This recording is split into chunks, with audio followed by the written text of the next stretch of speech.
Good evening, good morning, good afternoon. I'm going to go through the history of iPass and a little bit of an iPass overview. I'm going to give you an idea about Nanoputian and what we do and how we do iPass, some use cases, best practice, and then we'll go into a summary. Okay, so firstly, who am I? My name's Lee. I'm Lee Wincup. I'm based in Australia. I've lived and worked all across Europe, North America, and APAC. I've been working in the cloud solution space since an awful long time before it was called cloud. Once upon a time, it was application service provision, providing applications as a service. And in 1999, we were voted the Global ASP of the Year. But one thing we found out very quickly when you're offering anything as a service is you need to be able to control security. You need to be able to control the environment very tightly. So out of that, we made some really clever software products. And as a result, I've been working for software vendors for pretty much the last 25 years. In April of this year, I was appointed as the commercial director for Nanoputian globally. And we work closely with regional partners to deliver our solutions globally. So about Nanoputian, strange name, I know. Nanoputian is an Australian-based iPass software company. So iPass being integration platform as a service. We were founded in Brisbane in 2015. And all we do is deliver next-gen serverless solutions. Now that serverless is emphasized because that plays an important part as we go through this overview. And to this point, we've delivered solutions across 6 continents and over 240 countries. So it's a pretty well accepted and operational group of technologies. We started delivering strategic solutions as well with AAPNA the start of last year. So it's best part of a couple of years with AAPNA have been helping us deliver our solutions. As I said, Nano, we only operate globally and outside of Australia through partners. And AAPNA are our official master reseller for India and the Middle East. What does that mean? It's kind of like a distributor, but they're a little bit better because they're a lot more hands-on with their capability. They've worked closely with us and continue working closely with us to deploy our solutions, not just in the global markets, but also in our home country of Australia. And they are helping us with ongoing implementation and support. And support is a really important term to use there as well. So supporting local, it's really important. So it's important that you have a local implementation partner, local hosting support, and I do touch on that again later on. Local time zone support. It's no good me being in bed when you're out working and need some support. Local language as well, local currency, and also local services costs. I'm sure that not too many companies worldwide will want to pay Australian rates for services. Okay, so what we're going to talk about today is integration. And the dictionary meaning of that is it's the action or process of combining 2 or more things in an effective way. Now, if these things are meant to be combined, it's pretty easy and not too much integration is required. However, some things like our LEZ graph here do tend to need quite a lot more integration. So the tough bit is putting things together that aren't meant to be there. So going back in time, and it's once upon a time, IT teams, they ran all of their own technology. They had on-site server rooms that were nice and cold and air-conditioned to make sure nothing got too warm. There were mainframes, minis, Unix servers, mail servers, all sorts of things. And each of these were individual servers and quite often just delivered a single application. And there were also applications served on local machines. to be able to handle things like redundancy, business continuity. We had things like RAIDs and backup tapes and offsite storage and all of those fun things. Eventually, we started moving into technologies like SAN, storage area networks. What we did find, though, is with all of these individual systems, you had multiple data sets. Information was extremely siloed, and integration, if there was any, is at best very limited. So if you need also, and really importantly, if you needed to make changes to any system, any integrations you did or may have had, everything has to be checked individually all over again. Every time there's a patch or an update or a new version, everything's got to be tested again because quite often they break. So fast forward to 2024. Server rooms pretty much gone. Everything's been replaced by co-location facilities, hosting centers, and a lot of our applications now are coming via cloud. Solutions, platforms, applications, they're no longer from the same place either. They're usually provided by multiple vendors and can be multiple cloud vendors. So significant shift with this. It's either to a hybrid, where some things might still be on site, or fully outsourced environments now. And often solutions, as I suggested, that you do get them from various platform providers as well, not just various software providers. So some can be in Azure, some can be in AWS or Google. And that also meant that things like data management becomes a really important step. There's an awful lot of regulations that are becoming tougher and tougher and far more complex. So GDPR, the European Standard for Data Management, HIPAA, CCPA, an awful lot of acronyms there. But data management is becoming very, very strict. And yet, with all of this technology, we're still left with the same problems. So because they're isolated systems, you still have multiple data sources. You still have siloed applications that don't talk to each other, and you still don't have cross-application security that we should have had in the last 25 years. So what do we do here? Well, iPaaS to the rescue. So iPaaS, for those who don't know, stands for Integration Platform as a Service. It is a cloud-based solution that lets companies connect data, applications, processes, and systems together, like our EliZebraf, that may not necessarily want to be joined together. And it allows companies to reap the benefits of these model cloud solutions, and it provides a centralized management point to govern and integrate these various cloud-based applications. Some iPaaS solutions may be better suited to one thing or another, or solving individual integration challenges. And it's really important to understand that not all iPaaS solutions are the same. They're not all created equal. So iPaaS, how does it work? Well, usually an iPaaS provider hosts the application servers and infrastructure data. So they host everything for you. They provide the integration middleware that helps developers build, test, deploy, and manage all the various cloud software solutions from a single point.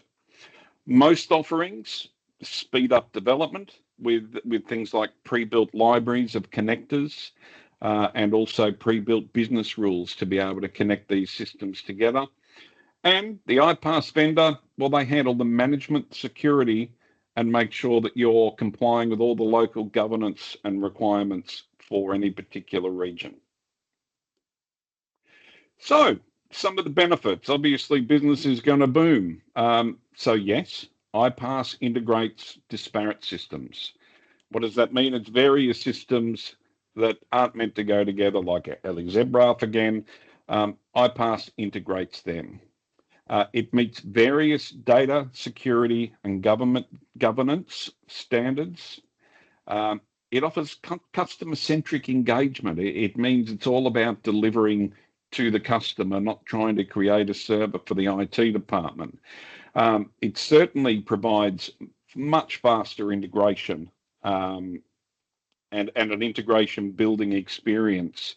It allows companies, and we will touch on this a little bit further on too, it can allow companies to keep valuable legacy data and technology going for a lot longer. Because all those old systems that were standalone, if you can find a way to integrate them with your modern API-driven business apps, that means you'll be able to keep them for a lot longer, and they can be very useful. Something iPaaS certainly does, it removes the need to develop integration for all of your software systems. So no longer does each one have to be changed to talk to another one. It's that middleware layer that gets provided. It enables collaboration and time saving, and obviously that always leads to happier employees or customers, be them internal or external to the organization. And the most important thing for me is it allows you to automate business processes across multiple platforms. So everyone these days pretty much has had workflow solutions that can automate business processes. Usually it's within the same application, whereas iPaaS can come along and help you automate those across any platform. And as a result, it improves the quality of your products and the quality of your systems. And as I said, importantly, it really leads to a better experience for both your clients, your prospects, and your existing customers. However, one size doesn't fit all. There are lots of different iPaaS solutions out there, and not all of them are quite the same. They can add significant complexity, especially if you make the wrong choice of which system to go through, because as soon as you start integrating applications, well, then you may have pass-through security concerns. So these are some of the things that you need to start thinking about before selecting an iPaaS solution. Can it handle all of the security requirements we need? Is it scalable? It might be fine for 10 people or 50 people or 50 processes. Can it do 50 million? Can it do 5 billion? You need to understand the scalability of what you need because some of the systems will absolutely have scalability issues. Some of them, if things don't work out the box the way they're meant to, you're pretty much going to need to get expert staff. There are plenty of examples where iPaaS vendors require you to spend $3,000-4,000 a day on having certified staff to help you fault find and fix their systems. You need to avoid that. And obviously the number one thing, any system you're delivering, any service you're delivering, there is always a risk of service disruption. So you need to make sure it's as bulletproof as it possibly can be, whichever side you go. But to me, the most important thing you need is direction. What do I mean by this? Well, I'll provide an example. I'm sure everyone here has heard of RPA. It stands for Robotic Process Automation. It came out probably 5 or 6 years ago, and everybody thought robotic process automation will be the solution to all their problems. So what they can do is develop bots, and it'll do all the work instead of humans, and it'll save us millions and give us a great outcome. So what did people do? Well, IT managers, they all rushed out and they all bought RPA. Yeah, it's going to fix me. And that showed the world and their management teams just how forward-thinking they are, that they can replace all these humans with bots. There's a company called UiPath, and they became the global leader in this space. They're fabulous technology, really great, and their stock price went crazy until what do you do with it? And that's the question that people started asking, and it goes back to that direction. People realized that they'd gone out and invested in this technology without really thinking what the business benefit is going to be. What outcomes is this going to create for my company? They weren't sure. And as a result, in the couple of years following, UiPath stocks fell through the floor because people realized RPA isn't the answer to everything. And I bring that up because integration platform as a service, especially when you can connect anything, is quite large. You know, what is anything? Well, you can connect any platform. You can connect any security and login requirements. You can connect any jobs, any event, any utilities that you need to, and any authentication, because things like single sign-on is really important when you're going across multiple cloud vendors. So infinite is really big. So here's the first question of the day. How do you eat an elephant? One bite at a time. So what does that mean? It means that you need to, instead of getting something that can solve the universe, create outcomes. Creating outcomes avoids things like over-capitalizing on any system, what I call the UiPath effect. And when you're seeking an iPath solution, solve a business issue, then the next one, and then solve the next one. That's why things like scalability become so important. So when you're selecting an integration platform as a service, choose one that can grow with you. Solve those problems, let it grow. And grow with you isn't just technical. It isn't just the ability to be able to run 1,000 more integrations. It should be able to scale with you in cost as well. You shouldn't have to buy a massive lump up front and then try and work out what to do with it, aka the UiPath. Ideally, it should be serverless, because serverless, you only pay for what you use, and it is infinitely scalable. So how do you turn infinity into something real? Well, Nanoputian, the very first thing we came out with was, well, what is something that everybody uses? Payroll. Every company has employees, every company has a human resource system, and every company needs to pay their employees. And there's typically 4 areas of payroll that an HR system needs to talk to a payroll system for, and that's things like new and terminated employees. You need to update employee information. Leave balances are really important, and also things like approved leave. So because we found a purpose for our integration platform as a service, this became the flagship of our portfolio because it delivered a business outcome. It's now used by businesses all over the world. It's flexible, scalable, and it kind of helped that we had an amount of payroll expertise. So it was a very good starting point for us.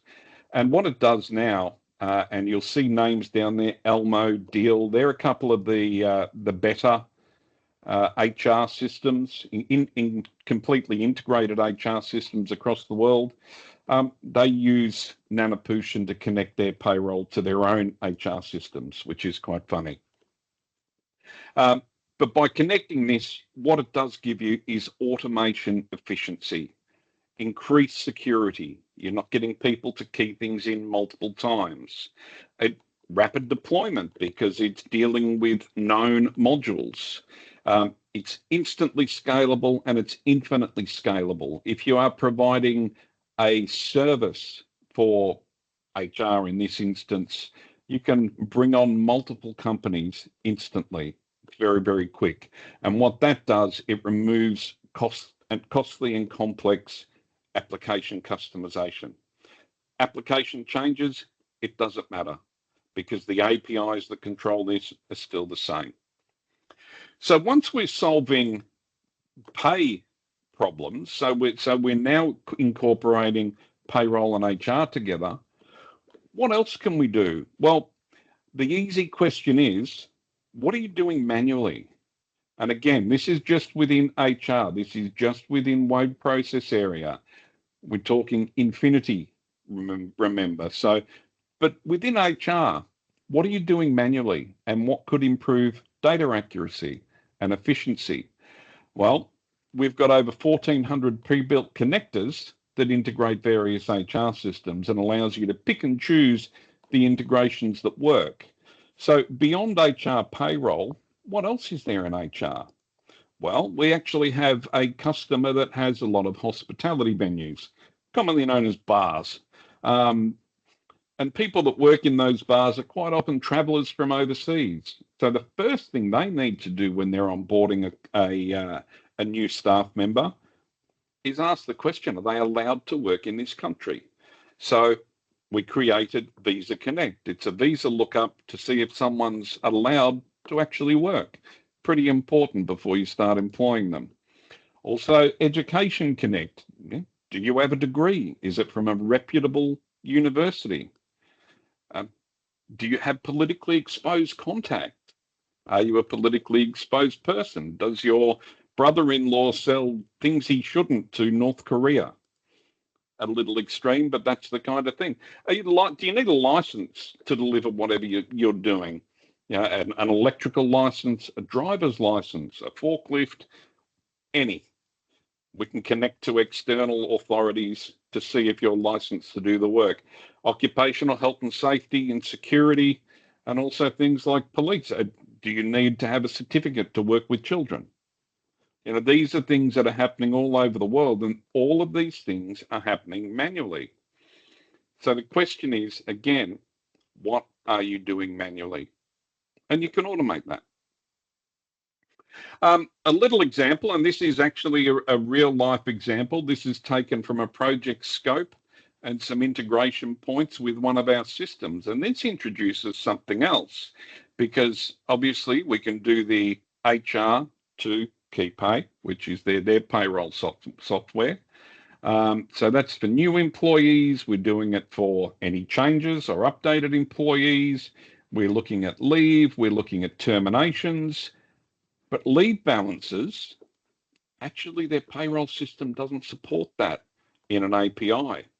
So what did we do in this case? Well, we can connect anything to anything. So even if this was a green screen system, we could do things like export flat files into a secure FTP server and then automate it with the core system. So there is always a way that we can integrate everything with everything. Some other considerations that you need to keep in mind with iPaaS solutions: identity management. Who wants to come in the morning, log into their computer, and then have to spend half a day logging into 10 other applications or environments? Nobody. Cloud locations. That's really important. A lot of countries have data sovereignty requirements. Nano's stack lives within AWS. And as I said, it's serverless, so it will build up as it needs to. What we can do is guarantee that no matter which country you want to operate this in, we can work with data sovereignty laws by having it local. But you've got to think about these things before you head down the path. We can work with any cloud platform, AWS, Google, Azure.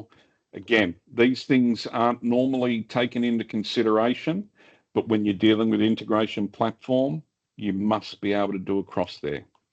Business continuity is a really important thing. If your system goes down, what do you do? These are other considerations, like I said. System and data migration. How do you get from your old HR system to the new one? How do you get from any system to a new one? No good just integrating the data that we need tomorrow. What about the stuff we needed yesterday or historic data? And also things like data archiving, data lakes. We're now talking big data. Everyone wants to use big data to solve issues, and it's a great idea. But you've got to be able to integrate multiple systems to get useful content into and out of a data lake. I said about authorization, we've actually got our own little solution. It's called NanoAuth. It's scalable, and it's essentially federated identity. Becomes really important because when you scale, especially to the size of things that that happen in India and across the Middle East, you're dealing with huge numbers of people. So out of the box, whatever you do, it needs to be able to scale. We support sign-on with social identity as well as enterprise identity. So you can even do things like Facebook authentication. You should be able to do things like federate your access across multiple platforms through a single sign-on, work with any SAML provider, manage any multi-factor authentication. You know, these are the things that you need to be able to put in place to deliver an iPaaS system securely and granularly without upsetting people by making them log on to 100 different things a day. And user pools can be configured to self-sign up as well. That's quite a handy thing. One other thing we do is nano migrate. Every single system that you move from, upgrade, or consolidate, you need to get that data from one place to another as quickly as possible. So in our integration platform as a service, we have Nano Migrate, which seamlessly migrates data, regardless of where it is, the format, the environment, the storage system, database, data center, application, it doesn't matter. We use AI-enabled validation. AI, that's something else that's pretty exciting that's coming through. Does your iPaaS system allow you to utilize embedded AI to get the best out of it? What this also does, it gets rid of redundant ballast or useless information that's just slowing your systems down and clogging them up. And Nano Migrate allows for seamless migration, and it doesn't matter where you are. Again, this is all coming back to a similar theme. On-premise, private cloud, public cloud, it shouldn't matter. So before we wrap up, the big picture. So what have we really said about this? An iPaaS should be able to expand for you easily and cost effectively. An ideal iPaaS solution, well, it should provide significant benefits beyond just integration. That's the things like data migration that I just spoke about, data lake integration, legacy archive, federated identity, single sign-on. Your iPaaS should be able to do all of these things. For the software developers out there, you should be able to rapidly develop and maintain new integrations. And if you can, do them with non-proprietary skills, something like Java, something simple, something where there's plenty of availability of developers to assist. You've got to be able to guarantee security, as we went through the various data requirements. Got to be able to guarantee 5 nines availability, 99.999% available uptime guaranteed. And it should be able to be based on any platform, whether it's in a virtual private cloud, on-premise, Azure, AWS, Google, whatever's next, or a mixture of them all. Thank you. That's actually the end of my part. I will pass this back to Vandana now. Thank you, Vandana. Thanks for the fabulous talk, Lee. So here's a little bit about AAPNA Infotheek. So the word AAPNA actually comes from a Sanskrit word which means reliable, and we live up to it. So our company was founded in 2007 as a small web development company. And since then, we have grown into a team of over 190 developers. And post-COVID, we have become completely virtual, everybody working from their own homes. So I've listed some of our key services here: custom software development, app development. So we work closely with startups to make their vision come to life. Automation. So we have been doing automation for quite a while now, but recently our focus has been the low-code and no-code platforms. and DevOps. We are Microsoft Gold partners and CMMI Level 3 certified. And we are best known for our great culture, our extreme passion. So, sorry, the partnership model, as one of the examples, are the partnership with Nanoputian. Extreme passion. Every one of us are passionate about what we do, and our commando approach. So we bring to all our projects. So a little bit about the Nanoputian and AAPNA partnership. So in our projects, we have done a lot of my integrations. And so we have been experimenting with quite a few platforms. And then about 2 years ago, we met the Nanoputian team. And that's when we learned about the PayConnect and the NanoConnect. And we immediately could see that this was a great opportunity for us. So we formed a partnership which is based on synergy, common focus, and most importantly, the NanoConnect and PayConnect platforms we realized were perfect for the Indian market. And there are so many success stories to back that up. So I'm going to hand you back to Lee because he has a very special offer today for our participants. So back to you, Lee. Absolutely. Thank you, Bandana. What we're offering today is a free one-on-one discovery session for any participants on this webinar. What we'll do there is we'll look at your individual use cases and individual challenges. So we can, anything but integration between any of your systems, various tools. So we'll be able to sit down with you and give you that free one-on-one discovery session. So what I would do is I would drive you towards your AAPNA account manager and they can arrange this for you.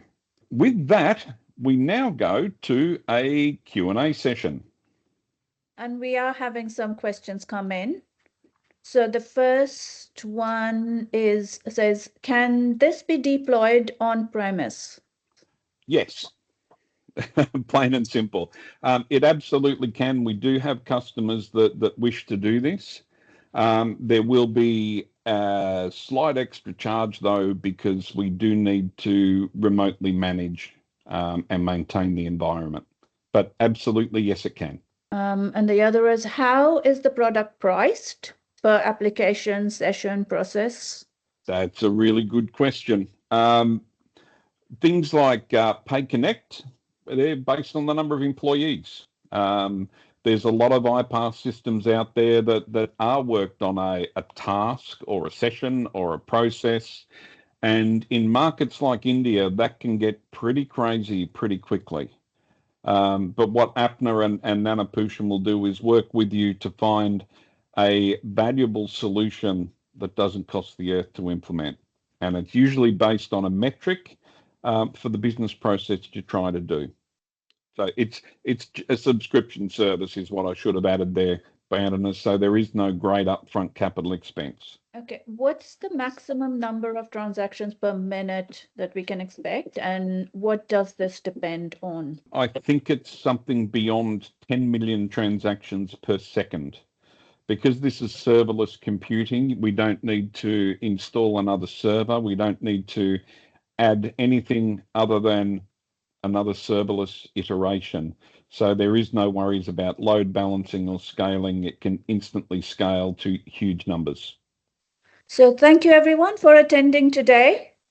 If you would like to know more about either AAPNA Infotheek or Nanoputian, please get in touch and enjoy the rest of your day.